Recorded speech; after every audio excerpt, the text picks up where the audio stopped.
நம்ம ரசூல் ஸல்லல்லாஹு அலைஹி வஸல்லம் பேரை சொன்னாலும் சரி, அவங்களோட வாழ்க்கை வரலாறு எடுத்து காட்டினாலும் சரி, நம்ம எந்த அளவுக்கு இந்த மார்க்கத்தை விட்டு தூரமாக இருக்கிறோம் அப்படின்னா, ஏன் அந்த மாதிரி தூரமாக இருக்கும் அப்படின்னா, நமக்கு முழுக்க முழுக்க உலக ஆசாபாசங்கள் நம்மள்கிட்ட உள்ளத்தில் டிஃபால்ட்டாகவே இருக்குது.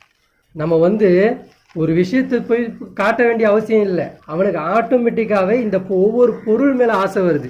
எனக்கு இது வேணும், அது வேணும், இப்படி வாழணும், அப்படி வாழணும், இப்படி பண்ணணும், இந்த மாதிரி இருக்கணும், சந்தோஷமாக இருக்கணும், துக்கமே இருக்கக்கூடாது, கவலையாக இருக்கக்கூடாது, இப்படி தான் நம்மளுக்கு பிரச்சாரம் செய்யப்படுது. நீங்கள் டிவி ஆன் பண்ணாலும் சரி, இல்லை ரோட்டுக்கு நடந்து போனாலும் சரி, 4 ஃப்ரெண்ட்ஸுக்கிட்ட பழகினாலும் சரி, எல்லாரும் இப்படி இருக்கிறாங்கன்னா இந்த உலகத்தை நேசித்தவராகவே இருக்கிறாங்க. அப்போ நம்மளும் அதோட சேர்ந்து என்ன ஆயிரும், நம்மளும் அதுக்குள்ளேயே போயிடுறோம். அப்போ இப்படிப்பட்ட விஷயத்திலிருந்து நம்ம விலகி வரணும், இந்த மார்க்கத்தை நேசிக்கணும், ரசூல் ஸல்லல்லாஹு அலைஹி வஸல்லம் மேல அளவு கடந்த பாசம் வைக்கணும். ஏன்னா நம்மள பார்க்காதவங்க.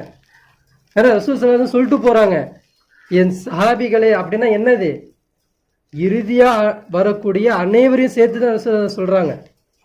என்னை நீங்க என்னை பாருங்க, ஹவுலுல் கௌசர்ல உங்களுக்காண்டி நான் காத்துக்கிட்டு இருப்பேன்.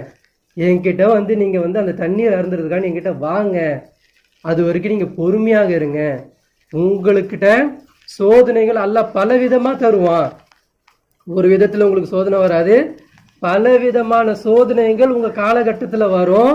அதுக்கெல்லாம் நீங்க அல்லாஹ்விடத்துல பொறுமையா இருந்து என்கிட்ட ஒரு நாள் நீங்க வருவீங்க, அந்த ஹவுலுல் கௌசர் கிட்ட வருவீங்க, என்கிட்ட தண்ணீர் அருந்தணும்னு நீங்க எதிர்பாருங்க, நானும் உங்களை சந்திக்கணும்னு எதிர்பார்த்துக்கிட்டு இருக்கேன் அப்படின்னு சொல்லிட்டு ரசூல் ஸல்லல்லாஹு அலைஹி வஸல்லம் அன்னைக்கே சொல்லிட்டு போயிட்டாங்கன்னா, அந்த ரசூல் ஸல்லல்லாஹு அலைஹி வஸல்லம் கிட்ட ஒரு தண்ணீர் அருந்தணும்னு ஒரு ஆசை நமக்கு இல்லையா?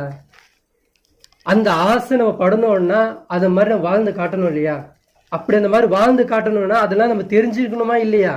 அப்போ இது எல்லாமே நம்ம தெரியணும் அப்படின்னா அல்லாஹ் என்ன பண்ணியிருக்கிறான்னா, நபிமார்களை 1,00,000க்கும் மேற்பட்ட நபிமார்களை அல்லாஹ் உலகத்துக்கு அனுப்பியிருக்கிறான். ஆனா குறிப்பிட்டு 25 நபிமார்களை பத்தி தான் அல்லாஹ் குர்ஆன்லயே பேசுறான். அதுலயும் குறிப்பிட்டு ஒரு 4 நபிமார்களை பற்றி தான் ஹைலைட்டா பேசுவோம். அதுல முழுக்க ஹைலைட்டா பேசுறது ரசூல் ஸல்லல்லாஹு அலைஹி வஸல்லம். அவங்கள எங்க போனாலும் குல் நபியே யா யுவன் நபியே நீங்க சொல்லுங்க அப்படின்னு சொல்லிட்டு அல்லாஹ் என்ன பண்ணும், அந்த சம்பவத்தோட நபி நாயகம் ஸல்லல்லாஹு அலைஹி வஸல்லம் கலந்து அப்படியே அந்த ஒரு சம்பவத்தை சொல்லுவான். ரசூல் ஸல்லல்லாஹு அலைஹி வஸல்லம் இழுத்துக்கிட்டு தான் போவான், நீங்களும் வாங்க அந்த சம்பவத்துக்குள்ள வாங்க அப்படின்னு சொல்லிட்டு, நபியே நீங்களும் சொல்லுங்க அப்படின்னு சொல்லிட்டு எங்க போனாலும் அல்லாஹ் அவருடைய வரலாறு அப்படியே தொடர்ச்சியா கூட்டு வருவான். அப்படி சொல்லப்பட்டது நபிகள் நாயகம் ஸல்லல்லாஹு அலைஹி வஸல்லம் வரலாறு. அது எப்படி இருக்கும், அந்த ஆயத்தோடு கலந்து போகும். இந்த காலகட்டத்தில் இப்படி சொன்னாங்க, இந்த ஆயத்துக்கு இப்படி விளக்கம் கொடுத்தாங்கன்னு சொல்லிட்டு இந்த மாதிரி போகும்.